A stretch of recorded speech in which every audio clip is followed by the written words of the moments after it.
नमस्कार दोस्तों। आज की कहानी है सास भी कभी बहू थी। अरे मनोज जी, आप सुबह सुबह कहिए कैसे आना हुआ। जी नमस्ते पायल जी। वो मैं अपनी बहन पूजा को मायके ले जाने के लिए आया था। आंटी जी से कल रात फ़ोन पर बात हुई थी तो क्या मम्मी ने बोला था कि आप भाभी को ले जा सकते हैं। नहीं। तभी सुमित्रा जी अपने कमरे से चाय की चुस्कियाँ लेते हुए हॉल में आई। अरे बेटा मनोज, कैसे हो? अभी मैं बहू को मायके नहीं भेज सकती, पर माँ ने बुलाया है आंटी जी। बड़ी दीदी बहुत साल बाद मायके आई हैं। वह पूजा के साथ कुछ पल बिताना चाहती हैं। हाँ बेटा, पर हमारी भी कुछ मजबूरी है। ठीक है आंटी जी, तब मैं चलता हूँ। पूजा, तुम अपना ख्याल रखना। पर आए हो तो चाय पीते हुए जाओ। नहीं नहीं आंटी जी, फिर कभी। अपने भाई को वापस जाता देख उदास सी चेहरा लिए हुए पूजा कभी अपनी सासू माँ को देखती तो कभी अपनी ननद पायल को। अरे क्या हुआ भाभी, आपका चेहरा तो लटक गया है। क्या हुआ जो आप मायके नहीं जाओगी? देखो, मेरी फाइनल ईयर की परीक्षाएं हैं और मम्मी की प्रॉब्लम तो आपको पहले से पता है। उनके घुटनों में काफ़ी दर्द रहता है और जब भाभी घर पर हो तो कोई ननद काम क्यों करे भला। उसको तो आराम मिलना ही चाहिए। आप कहीं नहीं जाएंगी। आप चली जाएंगी तो घर का काम कौन करेगा? शादी के बाद लड़कियों को ज़्यादा मायके की रट नहीं लगाना चाहिए। उन्हें ससुराल में ही मन लगाना पड़ता है। इसीलिए अच्छा है कि मायके को भूल जाइए। पूजा की ननद पायल लगातार बोले जा रही थी और पूजा चुपचाप सुनते जा रही थी। आखिर वो घर की बड़ी है, उसे तो बोलना चाहिए। फिर पायल तो अभी घर में सबसे छोटी है, उसे तो अपनी भाभी से ढंग से बात करनी चाहिए। फिर पूजा ने कुछ सकुचाते हुए कहा, माँ जी, मैं सोच रही थी कि। तभी बीच में ही पायल पूजा की बात को काटते हुए फिर से बोल पड़ी, देखो भाभी, मैथ सब्जेक्ट से बीएससी करना कोई बच्चों का खेल नहीं होता। बहुत मेहनत करना पड़ता है, दिन रात पढ़ना पड़ता है, माथा पच्ची करना पड़ता है, तब जाकर अच्छे नंबर आते हैं। आपने तो इतनी पढ़ाई नहीं की है, लेकिन जो थोड़ा बहुत घर गृहस्थी संभाल लेती हो। अगर आप ही चली जाओगी तो मम्मी को किचन में काम करना पड़ेगा और मुझे उनकी मदद करवानी होगी, तो मैं पढ़ूंगी कब? सारा समय तो काम में ही चला जाएगा। और आप क्या चाहती हैं, मैं परीक्षा में फेल हो जाऊं? अगर नंबर कम आएगा तो उसकी जिम्मेदार आप ही होंगी। हाँ बहू, पायल सही कह रही है। अभी मायके मत जाओ। अब तुम्हारी बहन मायके आ रही है तो वो अकेली रहकर चली जाएगी। अब जरूरी है क्या उसके साथ में रहो? इसकी परीक्षाओं के बाद चली जाना। सुमित्रा जी ने ऐसे कहा तो पूजा समझ गई कि अब वो दीदी से नहीं मिल पाएगी। दीदी दूर से आ रही हैं और अभी उनके बच्चों की छुट्टियां हैं। उनका बहुत मन था कि वो उनके साथ रहे। दीदी 2 साल में एक ही बार आती है। अब जब सुमित्रा जी और पायल ने मिलकर फैसला सुना दिया है तो यह फैसला उसके पति पवन को हर हाल में मानना होगा, क्योंकि वह अपनी माँ और बहन के हर फैसले में हाँ में हाँ मिलाता है। उनके खिलाफ वो कभी नहीं बोलेंगे। पायल की परीक्षाएं तो बस बहाना है। अभी उसमें 1 से 1.5 महीना है, लेकिन जब वो इस घर में आई है उसकी कार्य कुशलता ही उसकी दुश्मन बन गई। माँ के दिए गए संस्कारों के कारण उसने आते ही पूरे घर को संभाल लिया। सबको काम हाथों में करके दिया। सुबह 5 बजे से उठकर घर की साफ सफाई, चाय पानी, नाश्ता, खाना सब वह समय समय पर कर देती। यहाँ तक कि रात को दवाई भी अपनी सासू माँ को उनके हाथ में थमाती थी। नतीजन अब सब उसके आदी हो गए थे। घर के हर छोटे से लेकर बड़े काम के लिए पूजा को ही पुकारा जाता था। यहाँ तक कि सबके चाय पीने के बाद झूठे कप को उठाने के लिए भी पूजा को आवाज़ दी जाती थी। अब ऐसे ससुराल छोड़कर पूजा का जाना सबको बड़ा अखर रहा था, पर उसे भी तो 2 साल बाद अपनी दीदी से मिलने का बड़ा मन था। आज सुबह ही पापा का फिर से फ़ोन आया था कि समधन जी, पूजा की बड़ी बहन आई हुई है तो उसे भेज दीजिएगा। हम मनोज को उसे लेने के लिए भेज दे रहे हैं। कुछ दिन बहन के साथ रहेगी। फ़ोन रखते ही सुमित्रा जी से पहले छोटी ननंद पायल ने फैसला खुद कर दिया और परीक्षाओं की चर्चा छेड़ दी। अभी 2 साल पहले ही पूजा की शादी पवन से बड़ी धूमधाम से हुई थी। दोनों की शादी पारिवारिक सहमति से हुई थी। पूजा हर तरह से घर के कामों में निपुण थी। उसे सामान्य पढ़ाई लिखाई की थी, पर घरेलू कामों में वह घुटकर पी जाती थी। उसकी शादी में उसकी बड़ी बहन आई थी और उसके बाद वह उससे मिल नहीं पाई। पूजा की 6 महीने की छोटी बेटी थी, तो पूजा की बड़ी बहन नेहा दोनों से मिलने के लिए बड़ी उत्साहित थी। 2 साल बाद पूजा का भी उनके साथ रहने का बड़ा मन था। वैसे तो बात वीडियो कॉल पर हो जाती थी, पर जो बात साथ रहने में थी वह वीडियो कॉल में नहीं थी। ननंद पायल की बड़ी बहन काजल भी बाहर रहती थी। उसकी शादी 4 साल पहले हुई थी। वो अपने पति के साथ लंदन में रहती थी। उसने पायल और सुमित्रा जी को समझाया कि भाभी को मायके भेज दो, परीक्षाएं तक कोई मेड रख लो, फिर उसकी दीदी बार बार तो नहीं आएंगी, या 2 दिन के लिए ही कम से कम जाने दो। पर काजल की बात अनसुनी कर दी गई। उस दिन पूजा पूरा दिन उखड़ी उखड़ी सी रही। रात को पूरे दिन भर की राम कथा पवन को बताने लगी तो वो तो थे मम्मी के सच्चे भक्त। अपनी मम्मी और छोटी बहन का फैसला मान ही चुके थे।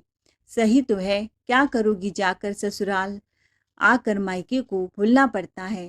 पहले ससुराल के रिश्ते होते हैं, अब मायके के रिश्ते पीछे छूट गए हैं। मेरी मम्मी ऐसी तकलीफ में कैसे काम करेगी।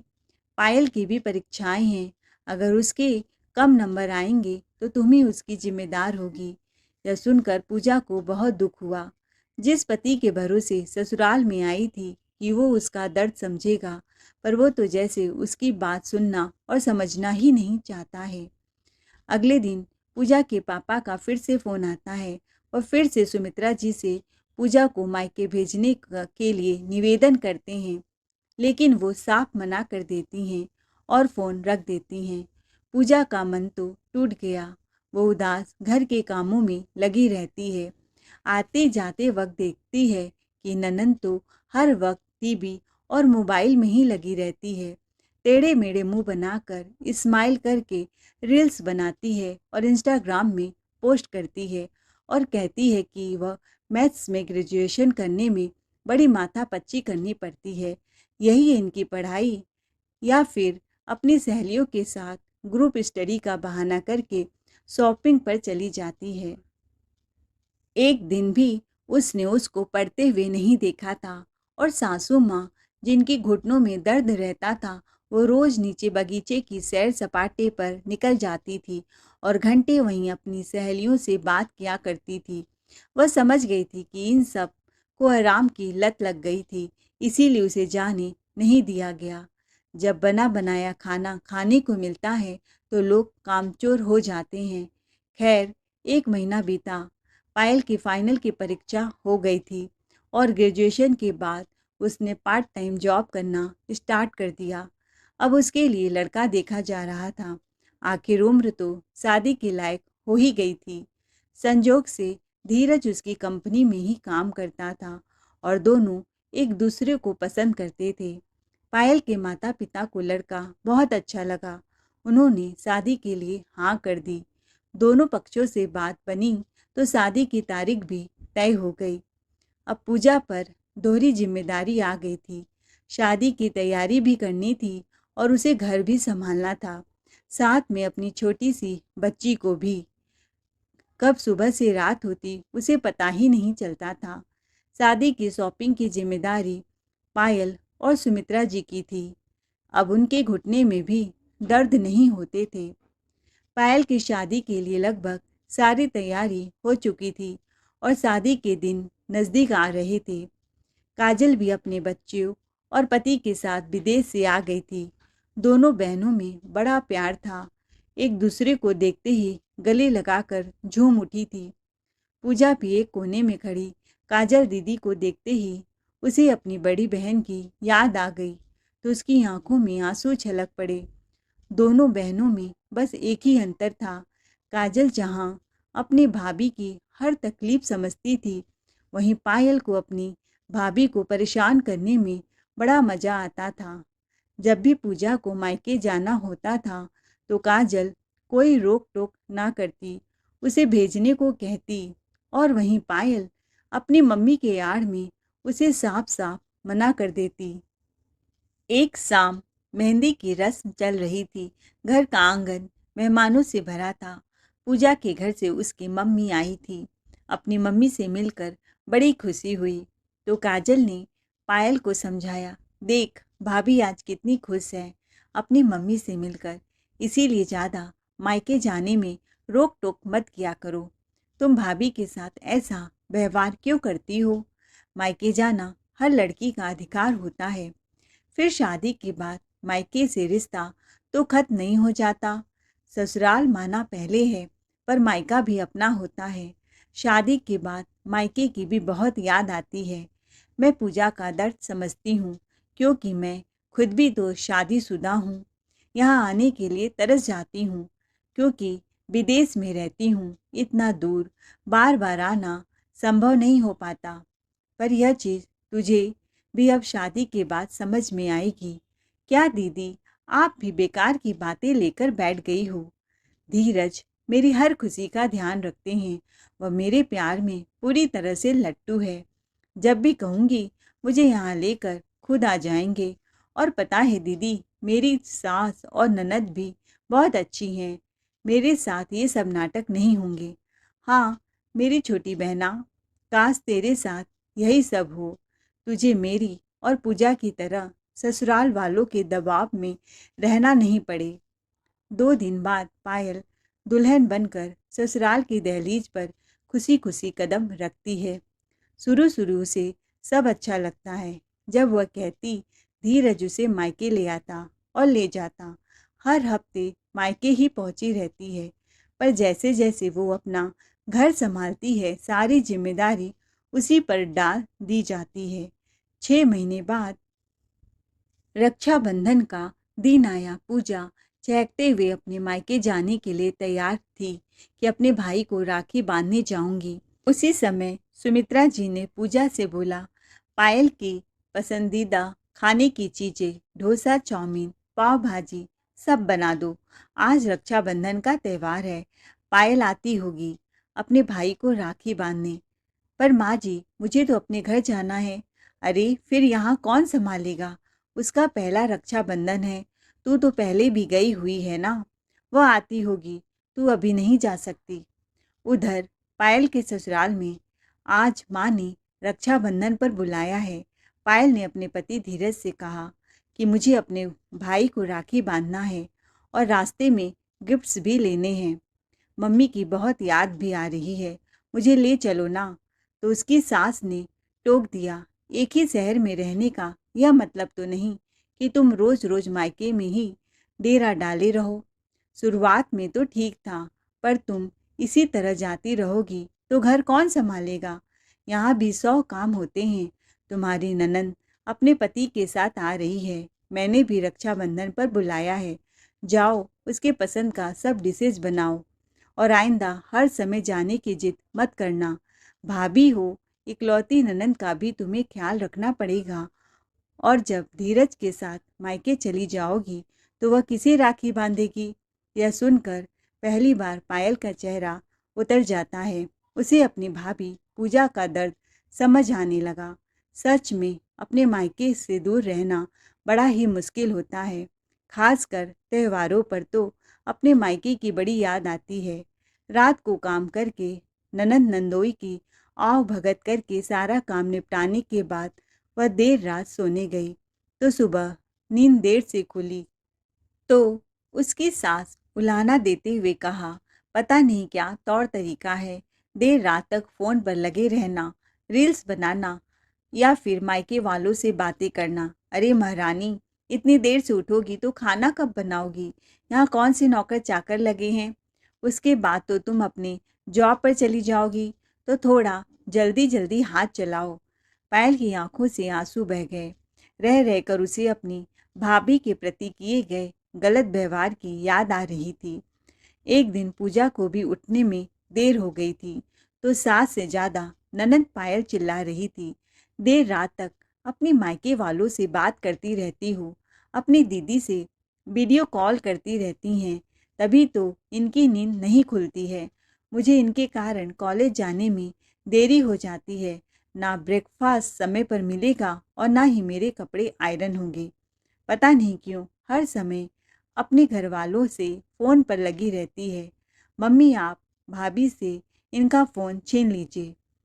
पायल की आंखें भर आई। सच में शादी के बाद रह रहकर मायके की कितनी यादें आती हैं, यह उसे अब समझ में आ रहा था। इसी तरह एक साल निकल गया और एक दिन पायल की सास अनीता जी सीढ़ियों से फिसल कर गिर गईं। उनके पैरों की हड्डियां फ्रैक्चर हो गई थी, प्लास्टर बंधे थे। पिछले 15 दिनों से अपने ऑफिस से छुट्टी लेकर सास की सेवा में लगी रही। झटके से चोट लगने की वजह से उनका पैर टूट गया, जिससे पैरों में प्लास्टर चढ़ गया। प्लास्टर का मतलब 1 महीने की बेड रेस्ट। अब चाहे बहू लायक हो या नालायक हो, ऐसी हालत में सेवा पायल को ही करना था। और उनकी बेटी निधि हर दूसरे दिन अपनी माँ का हाल चाल लेने पहुँच जाती, उनके पति और बच्चे भी। सासू माँ हर समय अपना भी काम करवाती और दामाद और बेटी की भी आव भगत करवाती। यह सब देखकर पायल बड़ी दुखी रहती।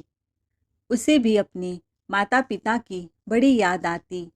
लेकिन सासू माँ तो कहती, तुम करती ही क्या हो? सारा दिन बस ऑफिस से छुट्टी लेकर घर में पड़ी आराम करती हो, कोई काम मेरा नहीं करती हो। पायल यह सब सुनकर और चिढ़ जाती है, पर मजबूर थी। यही सब वो अपने भाभी के साथ भी कर चुकी थी। और धीरज भी अपनी माँ के आगे कुछ न बोल पाता। वह कहता, सास बहू के झंझट में मुझे मत फंसाओ, मुझे आराम से अपने काम करने दो। अगर पायल कहती कि मुझे मम्मी के घर जाना है, तो भी धीरज कहता, अगर मम्मी इजाज़त दे तो तुम जा सकती हो। ऐसे ही 1 महीने बीत गए। अनीता जी के पैर का प्लास्टर खुल गया, थोड़ा बहुत हिलने डुलने लगी थी। उनकी बेटी निधि आई और बोली, माँ अभी तो तुम बहुत कमज़ोर हो, भाभी को बोलो कि तुम्हारे पैरों की एक्सरसाइज किया करे। अभी उनको मायके 2-4 महीने बिल्कुल मत जाने देना, नहीं तो तुम्हारी सेहत पर बुरा असर पड़ेगा। हाँ बेटी, तुम सही कहती हो, तुम ही तो हो जो मेरी एक फ़िक्र करती हो। बहू का बस चले तो मुझसे ऐसी हालत में काम कराने लगे। जब पायल के कानों में यह बात पड़ी तो उसका खून खौल उठा और वह कमरे में आई। माँ जी, आपकी बेटी बहुत अच्छी है, तो आप उसी से अपना सेवा करवाइए। जब पैसे भर भर के देती हैं तो सेवा भी करवाइए। वैसे भी तो आप कहती हैं मैं कुछ करती नहीं। मैंने तो ऑफिस से छुट्टी लिया है, मेरी सैलरी भी कट रही है। बहू, अपनी हद में रहो, ज़्यादा जुबान चलाने की ज़रूरत नहीं है। मैं तुम्हारी सास हूँ और जाओ अपना काम करो। आइंदा से मेरे सामने मुंह खोलने की जरूरत मत करना। पायल चुपचाप वहाँ से बाहर चली आई। फिर कुछ दिन बाद पायल की बड़ी बहन काजल का फ़ोन आया कि वह भारत आ रही है, क्योंकि उसका ससुराल भारत में था। तो वह विदेश से इंडिया देवर की शादी में शामिल होने के लिए 15 दिनों के लिए आ रही थी। उसकी आने की सबसे ज़्यादा खुशी पायल को हो रही थी, क्योंकि पायल शादी के बाद अपनी बड़ी दीदी के साथ एक दिन भी नहीं रही थी।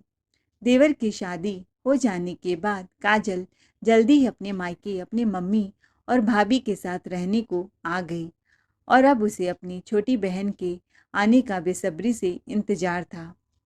पायल भी मायके के जाने के नाम पर खुश हो रही थी। उसी वक्त पायल के पापा का फ़ोन आता है।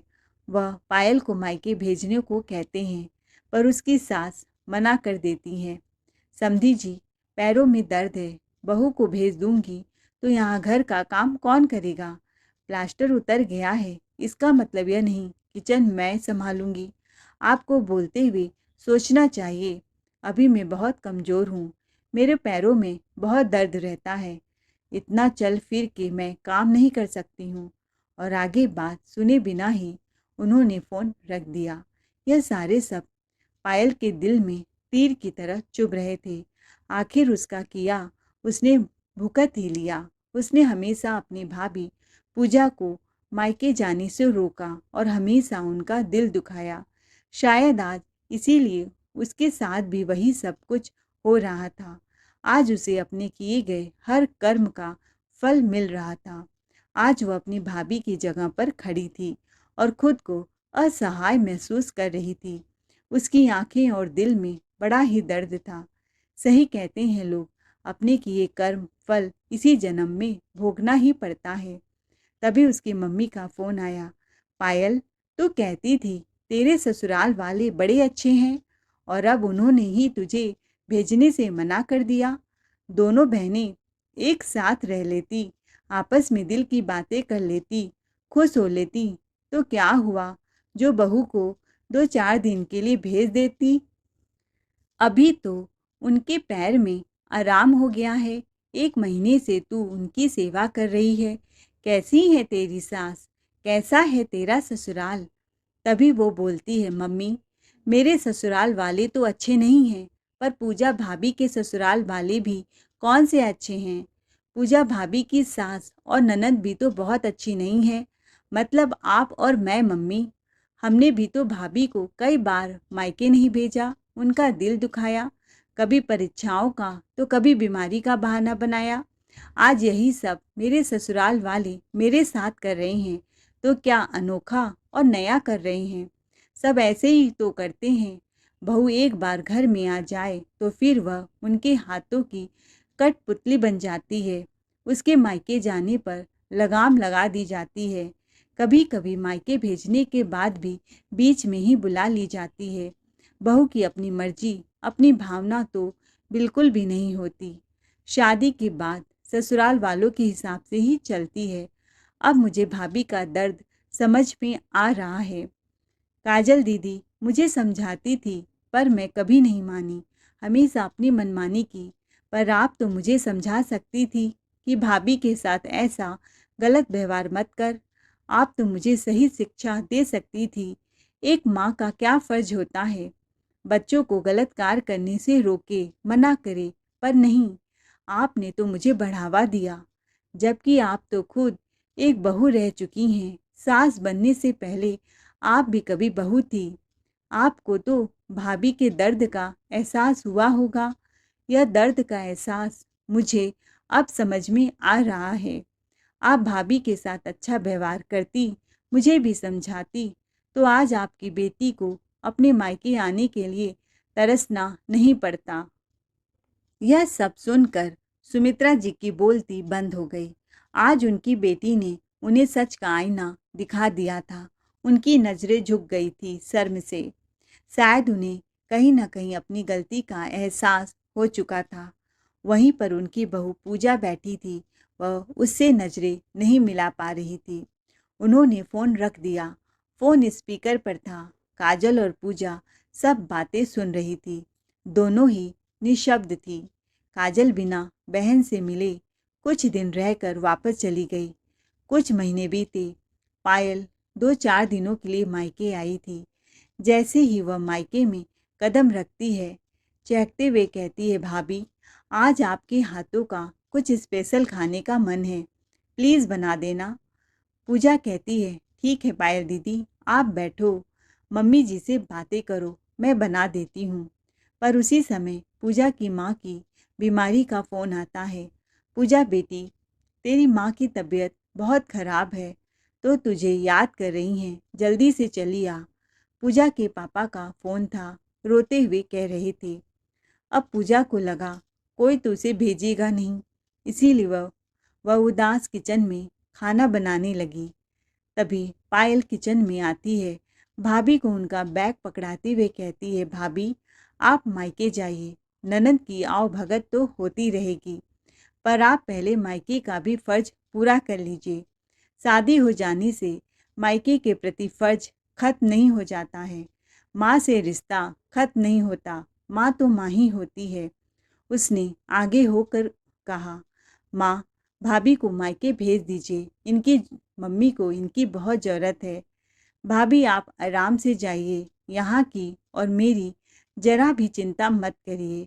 यहाँ मम्मी और मैं एक दूसरे को संभाल लेंगे। अपनी ननद के मुंह से यह बातें सुनकर पूजा की आश्चर्य का ठिकाना न रहा।